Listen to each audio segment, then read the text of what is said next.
Hey guys, good day. So I thought I'd talk a little about what we might call the second wave of Ascension. So Matt Kahn talks about this. If you follow Matt Kahn, he's an interesting guy, and he used to talk a lot about the first wave of Ascension. And I've not particularly heard him talk about the second wave Ascension beginning. He may have done, but I don't follow him so much these days. And I do watch him now and again, but I've not heard him speak to this. But I feel like the second wave of Ascension is beginning. So a big spiritual, deep spiritual transformation tends to... Oh, I just saw a flash. How bizarre. I guess it might be lightning. It doesn't look like lightning. What the bleep? I don't know. It doesn't look like lightning, but the weather can do strange things around here. Who knows what that was? Second wave just started that moment. That was the sign. So... Whew. So yeah, so the second wave of Ascension. So yeah, so what is the second wave of Ascension? So I believe like like some of these teachers like Muji and Adyashanti and Bentinho Massaro and like Daryl Anka, these kind of way showers, they were kind of like what we may call the precursors, although Bashar uses precursors to describe something else, I think, but anyway. So you get the idea, like the first few oddments of people that began to wake up. But then around 2009 times when I had my awakening, and around this time, like 2008, 2009, 2010, 2011, loads of people had awakenings. Like suddenly this spontaneous realization that they were one with all of creation, or went into bliss for no reason, or like everything became really peaceful and still. Like just a profound spiritual experience that completely changed our reality. And so this was what I believe was the beginning of the first wave of Ascension. And so the second wave of Ascension is beginning now. So a big deep spiritual transformation, as I began to say, usually begins with some sort of intense life challenge, a big transformation. A lot of our old life falls away, like we may split up from a marriage, from a very strong relationship, and feel very lost for a while. We may have like a healing, a health crisis, and like lose a lot of money, we may lose a job. Like usually like it begins with like the stripping away of everything we hold dear to in our life. So it's always fun, this phase, and yeah, great fun. So yeah, and like around 2009 time, this happened to a lot of us individually. And now like the second wave, perhaps there's going to be a lot more people awakening. Perhaps this is some sort of global awakening occurring. And perhaps this is why we've had a stripping away of our entire reality in a way. Like most people on the planet have experienced some sort of hardship over the last 2 years. Some sort of stripping away, like losing their job, losing their health, losing a loved one physically, like from the virus.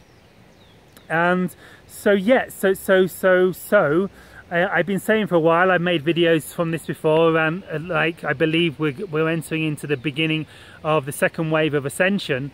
And so yeah, so it's not been very fun, and it never is, like the stripping away of our ego, because this is all like ego identity. It's really only the ego, like the monkey mind, like the gremlin within, as Bentinho Massaro calls it, like our fear-based self, like our mind-based self, that is actually concerned about holding on to relationship, holding on to anything really, holding on to a relationship, the ego mind. It wants security, it wants safety, it wants an easy life, it doesn't want things to go wrong.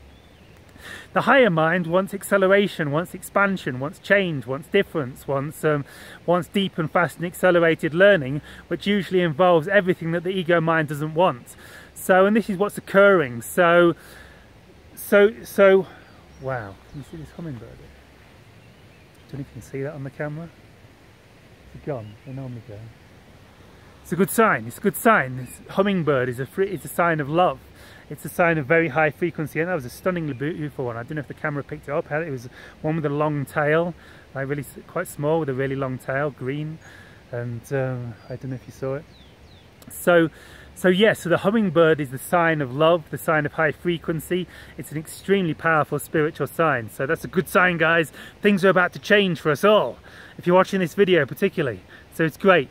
So everything got stripped away so that the new frequencies can come in. So the new frequencies are based in unconditional love, like bliss, joy, trust, fearlessness, feelings of oneness, trust that reality will work out for us. And like all the negative stuff, as the ego mind likes to label it, like loss of loved ones, loss of health, loss of money, loss of job, loss of security, loss of safety, like this has to be stripped away so we can kind of see, oh wait there, I'm actually okay, I feel really happy today for no reason. And this is the beginning of the spiritual expansion. This is the beginning of the second wave of ascension. And so we don't have to, let's even say hello to Mr. Apu. See the face of the Apu up there, he's listening in. He's like, yeah, this is good, guys, I'm fearless, I'm a mountain, I'm a rock, I've been here for thousands of freaking years, man, I'm doing okay, so you guys can do it too. So yeah, so thank you, Mr. Apu, looking at us. And yeah, so like this is the beginning of the spiritual awakening, when you've kind of lost everything and then all of a sudden one day you wake up and you feel amazing, and or all of a sudden spontaneously you're like going to a deep peace or like joy or bliss. You're like, wow, I feel amazing and my whole life has collapsed around me, what's going on? Well, it's the beginning of the realization that joy, that love, that bliss, that unconditional love, that fearlessness, that creativity, that trust, that knowingness, well-being are all innate to our being, are innate to us on a soul level, our soul consciousness, and even deeper levels of consciousness, our nature as source consciousness, or our connectedness, our oneness with source consciousness. And so yeah, so this is why all the crappy stuff has to happen, and no one enjoys it, unless perhaps some people do, some really strange people, but this is the idea, yes. So the second wave of ascension has begun, and all this craziness starts to happen. And the more you go through this spiritual transformation, this spiritual awakening, the more you see that everything that's happened in your life is actually perfect. And while the mind is in strong resistance to like all this stuff happening very much of the time, when we have the breakthroughs, we see, oh, I needed that to happen, or everything that's happened is perfect, I'd have never got to this place in my life without all that crazy stuff happening. God, I can see the perfection, the entire perfection of creation. But there are no mistakes in creation. The one does not make mistakes. Everything, all things are perfect in their timing, as Bashar would say. And so it becomes very clear after a while. And the fear begins to drop away, the worry begins to drop away, the anxiety begins to drop away, the heartache begins to drop away, the attachment and need for people, circumstances, family begins to drop away. It's not that we like kick our family out and say, I'm never coming back, I'm a spiritual guru, I'm going to live in a cave. I don't believe that's what modern times is calling us to. It normally creates a stronger relationship with our family, but we have to go through this kind of letting go process.